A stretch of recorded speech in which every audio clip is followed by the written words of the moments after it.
kebaras ir jo įspūdingas vertinimas Google. Bet kaip realybė jų kebabai. O kadangi ir pats gavau ne vieną signalą, jog turiu čia užsukti, gerai, bandom.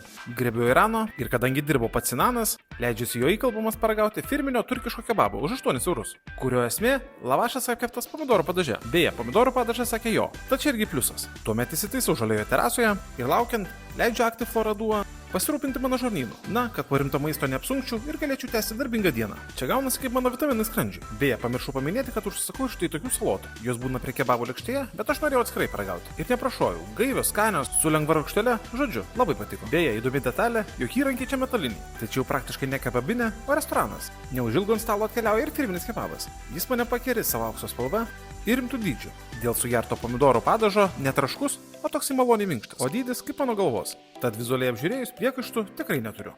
Kaip ir skoniai. Patiko man tos lengvos rūgštelės lavaše šokis kartu su kitais ingredientais. Daržovės, česnakinis, mėsa, viskas puikiai dėrėjo. Gal tik viena detalė. Kadangi Sinanas neslėpė, jog mane atpažino, aš jam prigrasinau, kad jis nebandytų nė trupučio pagerinti man kebabo lyginant su kitais žmonėmis. Ir nežinau ar dėl to, bet kartais trūko truputį mėsos. Bet net jos trūkstant, skonis buvo fantastiškas. Gal ne visiems tas lavašas su pomidorais patiks. Tad galite rinktis kitą variantą. Bet vieta tikrai verta dėmesio. Skanaus.